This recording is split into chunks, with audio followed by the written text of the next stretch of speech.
Samtang yari anay, ang wow sikat.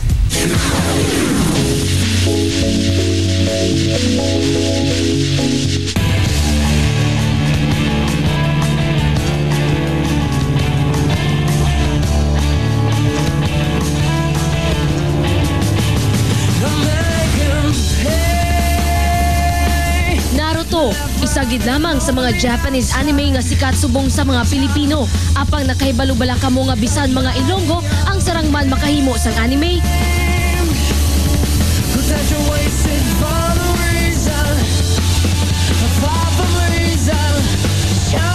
When you say nga animator ka, ikaw sinang you are the director, you are the artist, kung may kwarta kayo, you will become the producer. Sila ang mga estudyante sa Western Visayas College of Science and Technology 2D Animation. Subong may kapinubenta na ka mga Ilonggo animators. 45 ang nakatapos na sa first batch, samtang 36 sa ila ang subong yara nakasunod sa second batch, kag natala na magagraduar sa Agosto. Mauti ang iningasay isang trabaho, gani kinahanglan ang determinasyon kag pasensya. Diri kilala ang mga Ilonggo, gani may potensyal nga makipagkompetensya sa world market ang mga Ilonggo animators. Ang problema lang subong, kulang sila sa lugar, pasilidad kag exposure agud ipakita ang ila kapasidad. Sa animation, almost mga 90% ang imagination plus your patience and discipline. So mo ginang padlaganon. So kung mahina ka sa patience, kay nga daan sa mundan nga ginadrawing, 1 second is equivalent to 24 drawings.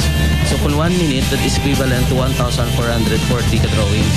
Isa sa mga Ilonggo animator amo si Vicente. Subong masakpo ang iya grupo sa pagpanganda para sa ila entry sa kompetisyon sang Animation Council of the Philippines. Handom sa iya grupo makasunod ang ila entry, agud mabuligan pagid ang mga Ilonggo animators.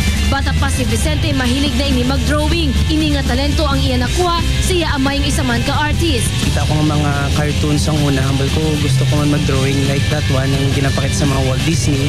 No, so nag-practice ako and then sa uli nakita ko ang passion ko gali is drawing gidya and ang mula nagapalipay sa akon. Apang kung si Vicente handom na ang mangin isa ka animator, wala naman ini sa bokabularyo ni Elstin Sadto. Apang subong, isa man siya sa nagahimo sang entry para sa nasambit nga kompetisyon. Actually, hindi ko tani magpa sa animation. No? Nagkato ko sa TESDA kay padayon ko tani ang mid-trans ko. Scholarship tani, makakuha ko malang. Galing nagambal ang isa to nga may animation. Try ko. Nakapasay. Dako ang oportunidad nga naghulat para sa mga Ilonggo animators, ilabi na sa world market. Gani amo na lang ang pagpursige sa mga instructor nga matudloan ini mga future world animators.